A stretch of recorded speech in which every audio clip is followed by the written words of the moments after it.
Bismillahirrahmanirrahim. Assalamualaikum warahmatullahi wabarakatuh. Kaifa halukunna ya akhwat? La'alakunna fi ri'ayatillahi dauman. Baik, kita masuk ke bab selanjutnya yaitu adabul masyi di halaman 57. Buka bukunya halaman 57. Baik, di sini kita akan membahas 11 adab yang berkaitan dengan adab berjalan. Itu apa saja yang perlu kita perhatikan ketika kita hendak atau ketika kita sedang berjalan. Di sini ada 11 adab dan insyaallah pada hari ini kita akan membahas 4 adab, kalau enggak 4, 5 lah insyaallah. Baik, langsung saja. Yang pertama, adamul iltifat. Adamul iltifat ini bermakna dilarang untuk menoleh. Adamul iltifat adalah dilarang untuk menoleh. Nah, kenapa dilarang untuk menoleh? Nah, ada banyak manfaatnya. Yang pertama, ketika kita berjalan lurus, tidak menoleh kiri kanan, apalagi menoleh ke belakang, itu akan menghindari diri kita dari tabrakan, yaitu saling bertabrakan saat berjalan karena tidak fokus pada fokus ke depan. Yang kedua, kita tidak akan mendatangkan kecurigaan orang lain. Nah, orang lain akan curiga, kenapa orang ini berjalan sambil menengok-nengok sebelah kanan, sebelah kiri, menengok ke belakang, tidak fokus pada jalannya sendiri. Nah, akan menimbulkan kecurigaan dari orang lain. طيب حديثنا روى البخاري عن أبي هريرة رضي الله عنه قال اتبعت النبي صلى الله عليه وسلم وخرج لحاجته فكان لا يلتفت فدنوت منه فقال ابغني أحجارا أستنفض بها أو نحوه ولا تأتني بعظم ولا ورث ولا روث فأتيته بأحجار بطرف ثيابي فوضعتها إلى جنبه وأعرضت عنه فلما قضى أتبعه بهن. وروى الحاكم وصححه الألباني عن جابر رضي الله عنه قال كان رسول الله صلى الله عليه وسلم إذا مشى لم يلتفت. Baik, hadis ini menjelaskan bahwasannya Abu Hurairah pernah mengikuti Rasulullah Shallallahu Alaihi Wasallam dari belakang ketika Rasulullah hendak membuang hajatnya. Dan fakana la yaltafit, dan ketika Rasulullah berjalan, Rasulullah tidak menengok sekalipun, tidak menengok ke belakang sedikit pun. Ibghi ahjaran, sampai Rasulullah berkata, carikanlah aku batu agar batu ini untuk digunakan untuk istijmar, yaitu membersihkan kotoran tadi. Au nahwuhu, atau selain batu, kecuali tapi jangan mendatangkan tulang ataupun kotoran binatang. Itu tidak boleh digunakan untuk bersuci, istijmar tidak boleh. Dan Abu Hurairah datang dengan membawa batu dengan pakaiannya, lalu memberikan batu itu kepada Rasulullah Shallallahu Alaihi Wasallam. Tapi dari hadis ini syahidnya yaitu fokus kita padalah la yaltafit. Fakana la yaltafit, dan ketika Rasulullah berjalan, beliau tidak menengok sedikit pun meskipun ketika berbicara. Jadi tidak diperbolehkan untuk menengok ke kiri ke kanan kecuali kepentingan ya, kecuali ada kepentingan. Dan juga hadis yang di bawahnya yaitu karena Rasulullah Shallallahu Alaihi Wasallam idza masya lam yaltafit. Di sini dikatakan bahwasannya Rasulullah Shallallahu Alaihi Wasallam jika berjalan tidak menoleh sedikit pun gitu, tidak menoleh ke kiri ke kanan apalagi ke belakang. Karena faedahnya tadi itu ditakutkan kecurigaan orang lain. Yang kedua, menghindari dari tabrakan ataupun kita akan terjatuh jika berjalan tidak seimbang. Itu tidak, mata kita kemana-mana, biasanya badan juga tidak seimbang jalannya. Nah, ini faedahnya. Allahu ta'ala alam. Poin yang kedua adalah al-masyu bitawadu'. Berjalan dengan tawadu', dengan tawadu'an, yaitu tidak menyombongkan diri. Nah, adapun hadisnya ففي الصحيحين عن أبي هريرة رضي الله عنه قال Abul Qasim di sini adalah Rasulullah. Al Qasim nama anaknya. Qala Abul Qasim radhiyallahu anhu Qala Abul Qasim sallallahu alaihi wasallam, bainama rajulun yamshi fi hullatin tu'jibuhu nafsuhu murajjilun jummatahu idh khasafallahu bihi fahuwa yatajaljalu ila yaumil qiyamah. Hadis ini menjelaskan bahwasannya ada seorang laki-laki yang berjalan di atas bumi ini dengan menggunakan dengan pakaian itu membuat dirinya itu bangga dengan pakaian itu. Dia sangat bangga dengan pakaian yang digunakannya tersebut. Murajjilun jummatahu, dan rambutnya dirapikan, rambut belakangnya sampai bahunya. Idh khasafallahu bihi, maka Allah merendahkannya, menghinakannya seketika itu juga.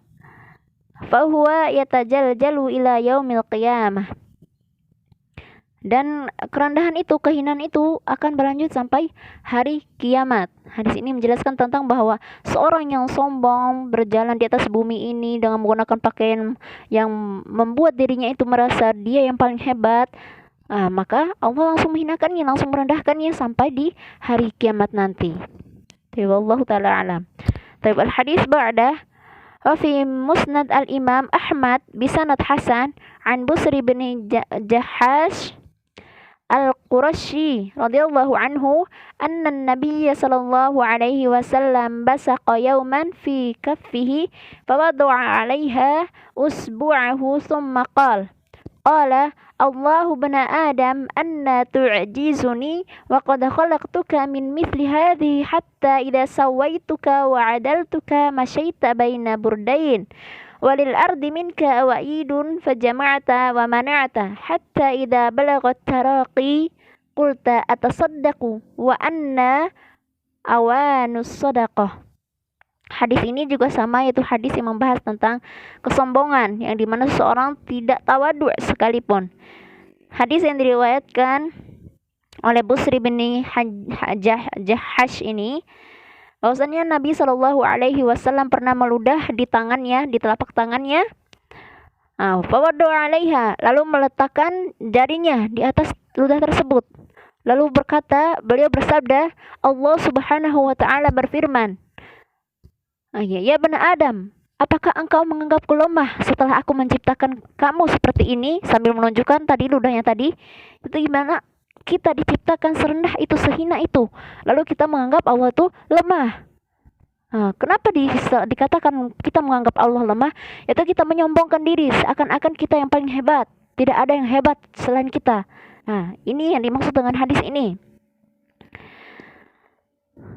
Hatta idza sawaituka wa 'adaltuka, sampai dan ketika aku memberikanmu wujud dan memberikanmu kekuatan, itu menguatkanmu, itu setelah diciptakan dari tadi, bukan diciptakan dari ludah ya. Kita tahu manusia diciptakan masa pertama Nabi Adam diciptakan dari tanah, bukan dari ludah. Tapi Nabi memberikan pemisalan sebagai bentuk sangat hina, kita diciptakan dari sesuatu yang sangat hina. Sampai Allah memberikan wujud kepada kita dan menguatkan kita, memberikan kita kekuatan untuk berjalan. Masyaita baina burdain, engkau berjalan dengan menggunakan jubah kesombonganmu. Walil ardi minka wa'idun fajama'ata wa mana'ata. Setelah Allah menciptakan orang ini, menciptakan engkau, maka engkau berjalan dengan kesombongan, dengan menggunakan jubah kesombonganmu, dan engkau mengumpulkan harta dan melarang atau menghalang-halangi orang lain untuk hal tersebut. Mafhum ada? Seperti orang menghalangi rezeki orang lain, tidak memberikan lowongan pekerjaan, padahal memang boleh untuk bekerja di situ. Hatta idza balagat taraqi, dan sampai apabila di sini hatta idza balagat taraqi yang dimakna hatta idza balagat at-taraqi itu sampai dadamu, dan ketika nafasmu sampai di dada, qulta atasaddaq, engkau berkata aku akan bersedekah. Mafhum, sampai nafas di dada itu ketika sakaratul maut, baru dia mengatakan aku akan bersedekah. Wa anna, dan kapan kamu akan bersedekah? Wa anna awanu sadaqah, dan kapankah kamu akan bersedekah? Tidak ada lagi kesempatan ketika seseorang sedang sakaratul maut, kapan dia akan bersedekah? Bahkan tobatnya saja ketika nafas telah mencapai tenggorokan, taubatnya pun tidak diterima, apalagi untuk bersedekah. Wallahu ta'ala a'lam untuk pembahasan yang ini. Taib yang ketiga, al-ahaqqu bi ilqa'is salam. Apa maksudnya itu? Siapa yang paling berhak untuk memberi salam duluan? Jadi dari adab berjalan itu ketika kita bertemu seseorang, kita mengucapkan salam. Ini juga dari hak seorang muslim. Tapi siapa yang berhak? Kita lihat hadisnya. Rawal Bukhari fi sahihihi an Abi Hurairah radhiyallahu anhu anna an-nabiy sallallahu alaihi wasallam qala yusallimu as-saghiru 'ala al-kabir wal marru 'ala al-qa'id wal qalilu 'ala al-katsir. Wa fi riwayat lil Bukhari yusallimu ar-rakibu 'ala al-mashi wal mashi 'ala al-qa'id wal qalilu 'ala al-katsir. Hadis ini menjelaskan tentang siapa yang berhak untuk mengucapkan salam terlebih dahulu. Yang pertama, yusallimu shaghir 'ala al-kabir, yaitu yang kecil mengucapkan salam terlebih dahulu kepada yang besar. Wal marru 'ala al-qa'id, dan yang berjalan kepada yang berkendaraan. Wal qalilu 'ala al-katsir, dan yang sedikit terhadap yang banyak. Jadi yang pertama itu yang kecil. Jadi kalau lebih usianya lebih kecil dari seorang yang kita temui, kita salam duluan. Assalamualaikum ya ustazah. Seperti itu. Wal marru 'alal qa'id. Al-qa'id di sini bermakna yang duduk ya, bukan yang berkendaraan. Dan yang berjalan kepada yang duduk. Wal qalilu 'alal katsir, dan yang sedikit terhadap yang banyak. Dan dalam riwayat Bukhari, yusallimu rakib 'alal mashi wal mashi 'alal qa'id wal qalilu 'alal katsir. Di riwayat Bukhari ini dikatakan bahwasannya yang berkendaraan memberikan salam kepada yang berjalan, dan yang berjalan memberikan salam kepada yang duduk, dan yang sedikit wal qalil 'alal katsir memberikan salam kepada yang banyak. Ini siapa yang lebih berhak memberikan salam, yaitu yang ini, yang tadi. Wallahu ta'ala alam. Yang selanjutnya, an yalqas salam ala jami'il muslimin, yaitu mengucapkan salam terhadap seluruh kaum muslimin. Salam yang dianjurkan di sini adalah assalamualaikum warahmatullahi wabarakatuh. Bukan hello, hai. Ini tidak dianjurkan. Boleh, tapi lebih baiknya adalah salam Islam. Karena kenapa? Menyebarkan salam Islam ini akan menimbulkan rasa kasih sayang terhadap sesama muslimin. Rawal Bukhari fi sahihihi an Abdullah bin Amr radhiyallahu anhuma anna rajulan sa'ala Rasulullah sallallahu alaihi wasallam ayyul islami khairun, qala tut'imu at-ta'am wa taqra'u as-salam 'ala man 'arafta wa man lam ta'rif. Tapi di sini bahwasannya ada seorang laki-laki bertanya kepada Rasulullah sallallahu alaihi wasallam, ayyul islami khair? Apakah yang paling baik dari Islam itu apa? Sesuatu apa yang paling baik dari Islam itu? Lalu Rasulullah menjawab, tut'imut ta'am, yaitu memberikan makanan terhadap anak yatim, terhadap yang tidak mampu, memberikan makanan kepada tamu. Ini semua dari bentuk tut'imut ta'am. Wa taqra'us salam, dan memberi salam, yaitu membaca salam. Bukan membaca di sini, taqra bukan membaca, yaitu mengucapkan salam ala man 'arafta wa man lam ta'rif, terhadap yang orang yang kau kenal dan orang yang tidak engkau kenali. Jadi salam itu bukan terhadap orang yang kita kenal doang, akan tetapi terhadap orang yang tidak kita kenali juga. Jadi meskipun tidak kita kenal, pasti akan terlihat dia itu orang muslim atau orang non muslim, pasti terlihat. Kalau yang perempuan biasanya berhijab atau pakaiannya lebih sopan, laki-laki juga pasti terlihat, karena muka-muka orang muslim pasti ada perbedaannya lah, seperti itu, karena ada cahaya iman dalam diri mereka. Jadi salam itu terhadap semua orang muslim. Wallahu ta'ala a'lam.